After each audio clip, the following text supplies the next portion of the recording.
Hey everyone, so every now and then I get a comment on YouTube from people complaining or asking me about the fact that I only put the first part of every tutorial online and everything else is behind a paywall, be it my website or my Patreon page.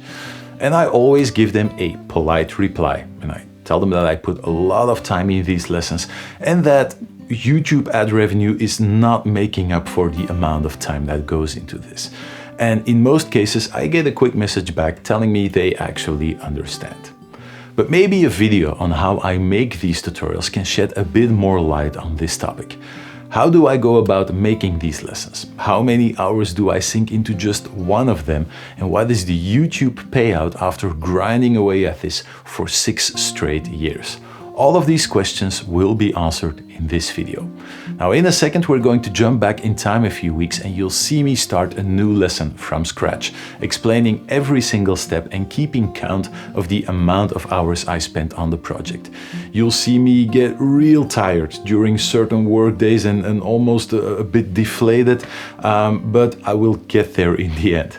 There is just one thing that I want to get straight. During the video I will often say that this particular song wasn't difficult for me and I didn't need all that much practice before making the lesson. Now I didn't mean to brag, it was not a flex. The main point of bringing this up was indicating that making this tutorial was much quicker work than usual. At the end of the video, I'll give you a few examples of more demanding lessons that took way more time. So let's jump back in time roughly a month and start this thing. Okay, so we're making a new tutorial. First thing we have to do is pick a new song. Now I let my community do the heavy lifting on that one. I recently did a poll, asked everybody, well, I'm going to do 10 more Tommy Emmanuel songs. Which one should I do? And this was one of their choices. I'm going to make a lesson on Keep It Simple. Now this is a more or less easy song for Tommy's repertoire. It's still hard to play, but for his repertoire it is very, very doable. So I'm not going to have to spend hours and hours on the transcription alone, but I will still spend quite a bit of time making the tutorial in its entirety. The first thing that I'm going to do is look up different versions of the same song. One thing that I like to do is look for versions with a lot of time in between them. And these are the 3 videos I ended up with. So this is by far the oldest recording I could find of this song. It's probably from when Tommy was still living in Australia. He hadn't even released his first solo acoustic album yet.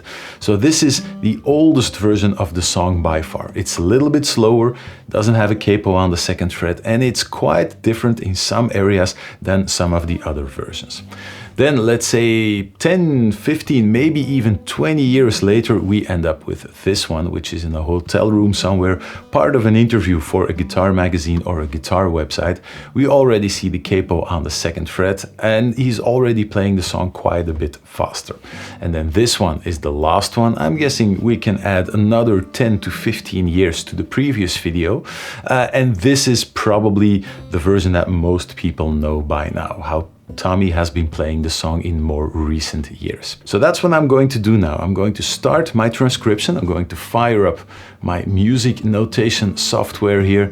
I always use Sibelius. You can use Guitar Pro, you can use MuseScore, it all works. So I'm just going to start with a notation and a tablature line and off we go. Going to grab my guitar here, my trusty old Martin.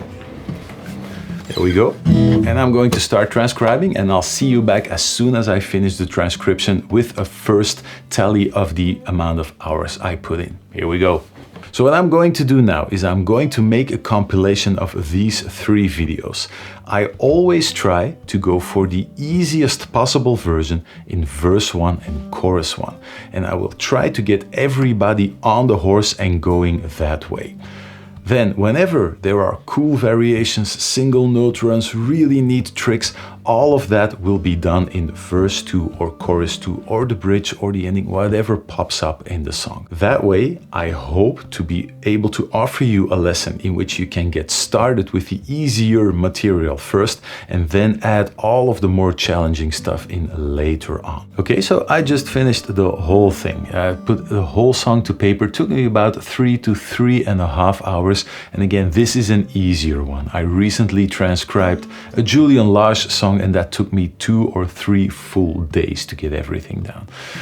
Now there is, as I expected, quite a bit of difference between the early videos and the later videos.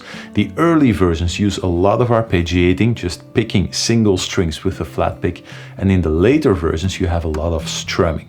So in the lesson I'll probably start out with that arpeggiated version and then move into the strumming later on in the song. And that is all for today. I'm going to pack my bag now. I actually have to go and teach in person. I still hold a regular daytime job as well. So practicing will be something for tomorrow, and that's when I'm going to have a first look at how I can fit in certain variations into the score and how I can fit in certain alternatives to make things easier for people who need a bit of a break in this song. So I'll see you again tomorrow. And we're back. So this is day 2 of the project. So yesterday I made the score, and after I got home from teaching, I had a little bit of time left to practice. So I played through the song for about an hour, and I started rearranging the first variations. So what sometimes happens is I will write something out early in the score, thinking this is going to be the easy option, when it turns out it's the other way around. So I have to start moving around certain blocks in the transcription. And now I think I do have the easiest version possible to start out with. So this was the old version scratched through, and this is going to be the score I'm going to use for the lesson. There's only one really difficult spot in the song. There's a B flat chord with the thumb over the side of the neck on the A string, and that needs a really solid alternative. Otherwise, this song is going to turn out pretty much impossible for a whole lot of people. So I'm going to do a little bit more practicing, really get familiar with the song, and then hopefully tomorrow I can start recording the tutorial, because later today I still have in-person teaching to do as well. So let's see you again tomorrow. So this is day 3 of the project, and today I'm going to record the lesson. Some of you might think, well, isn't that a little bit too quick? You only made the transcription 2 days ago. Well, I kind of lucked out with this song, because this is for me on the easier side of things, so I don't need too much practice time. There's also not that much of a choice. Today is Thursday, I'm home alone, things are quiet. Then by exception, tomorrow my kids are going to be home, and they will be home as well over the weekend. Whenever they are around, it's just a little bit too noisy to do any real recording. Then on Monday and Tuesday, we had a note that there are major construction works planned in front of our house, and chances are, again, it's going to be too noisy to do any work. So unless I want a full works week, 5 days delay to this project, I have to do the recording today. So I'm going to spend about half an hour setting everything up. I'll show you a quick video how it looks behind the scenes once things are in place. I will have my vocal microphone right outside of the image frame. I'll have my trusty 2 Neumanns next to me for the guitar sound. Then I have my 2 cameras set up. One is aimed for the guitar shot and the other one is a front medium view. And then we have the 2 soft boxes, one diagonal to the left and one to the right to light the guitar.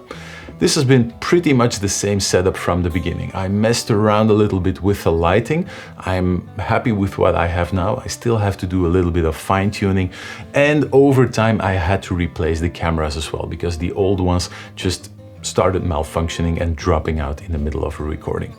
So once everything has been set up, I'll start the recording. My memory cards are limited to 2 hours, and I hope to get most of it in one sitting, but I do think I'm going to have to do a second session later tonight as well to make sure that I have everything ready to start the editing. So I'm going to get to work, and I'll see you later tonight. And here we are after not 1 but 2 recording sessions. It's 10 o'clock at night, my voice is tired. I am tired, but I think I have everything I need for the tutorial. I recorded a total of 3.5 hours of footage, which is kind of the average for whenever I'm making a tutorial. I end up cutting a lot of explanation. I end up redoing several sections because I think of a new way in which I can explain something just a little bit better. So a lot of the video footage goes to waste that way. I also put in quite a bit of time to record those magnet takes with a really nice close-up of the picking hand. So that took me today 3.5 hours. One session starting at 11 to 1, and then a second session after the kids had gone to bed from 8 to roughly 9:30. So it goes without saying that I'm pretty tired now.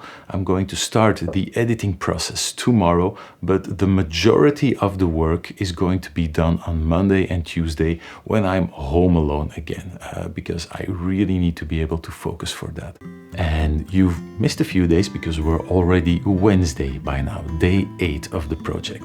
So what happened is, as expected, I did the majority of the editing work on Monday and Tuesday with some minor work over the weekend as well.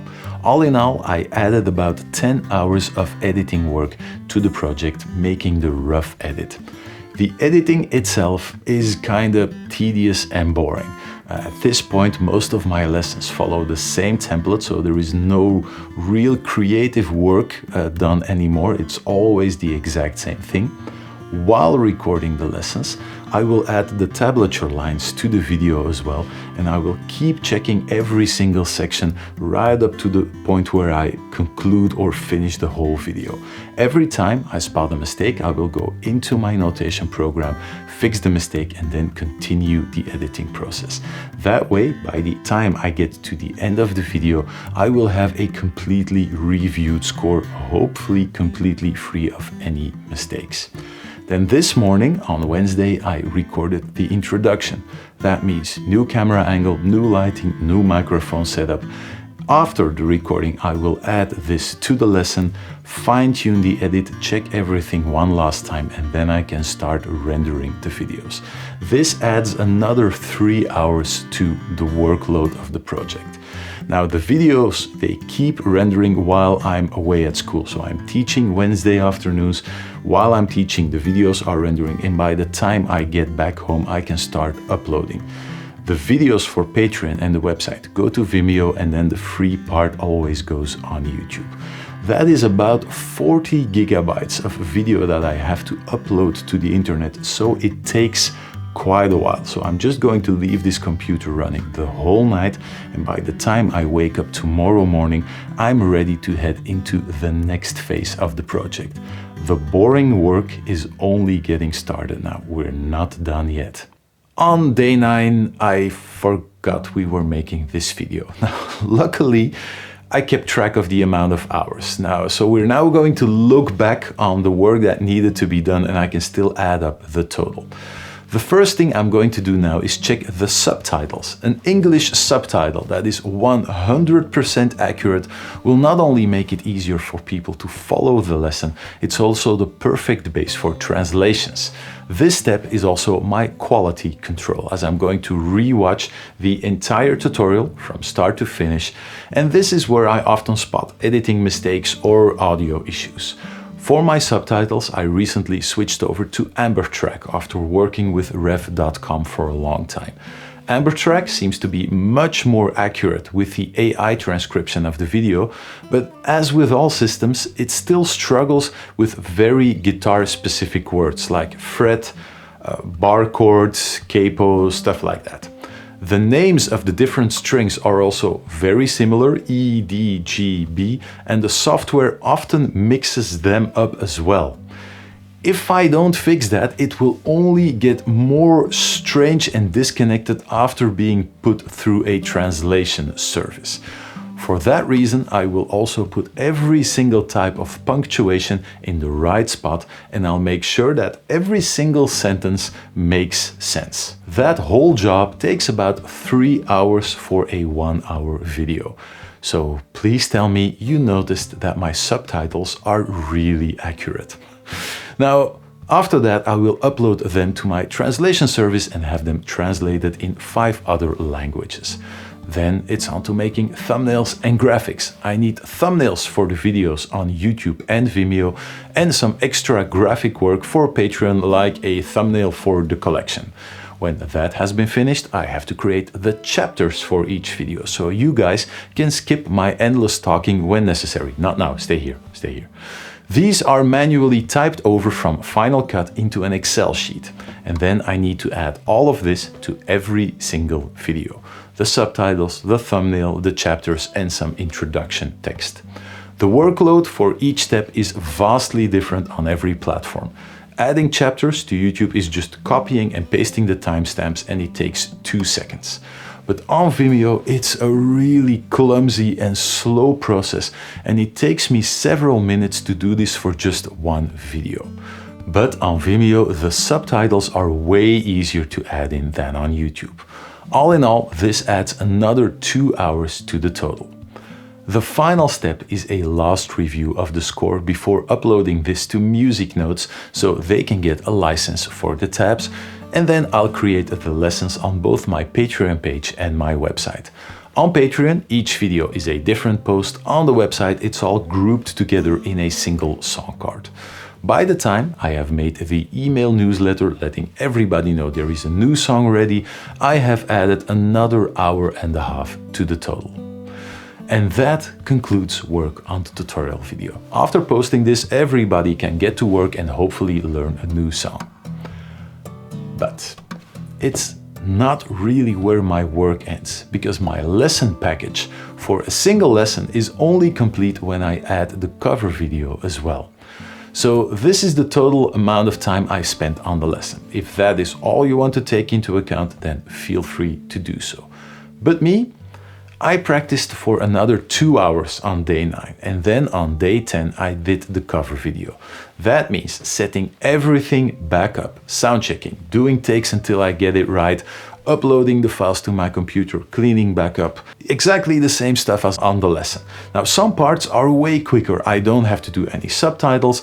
I only need one thumbnail, and since I record my covers in one take, I don't have to spend a lot of time editing the video or the audio. I'll make a cover version for YouTube as well as multi-angle videos for the Sound Slice player on my website or my Patreon page. And then I'll do a separate shoot for Instagram or YouTube Shorts before posting everything across different platforms again. All of that adds another 9 hours of work to the total. And now, for me, the project has been finished. And sadly, I will never play this song again because the next one is already waiting. I actually already started work on the next one. So this is the endless loop I've been in for over 6 years now. Now, I'm really proud of the work I've done and the catalog that I've built. And I'm very happy to have found an audience that supports me and allows me to keep doing this. But what does YouTube think this is worth? Well, at the time of making this video, my monthly ad revenue is 128 euros, which is roughly $150. This is before taxes, and living in Europe, I'll probably end up with roughly half of that in my pocket. And remember, this was a really quick one to make. The next song I worked on was Little Georgia, and I lucked out again because it was an easier one too, and it's on track to be finished in roughly the same amount of time. But the song before Keep It Simple was Nocturne by Julian Lage, and I spent 7 weeks on that one. I checked, I started the score on October 1st and uploaded the last video on November 15th. So this was a really long video just to explain you why I put most of my work behind the paywall.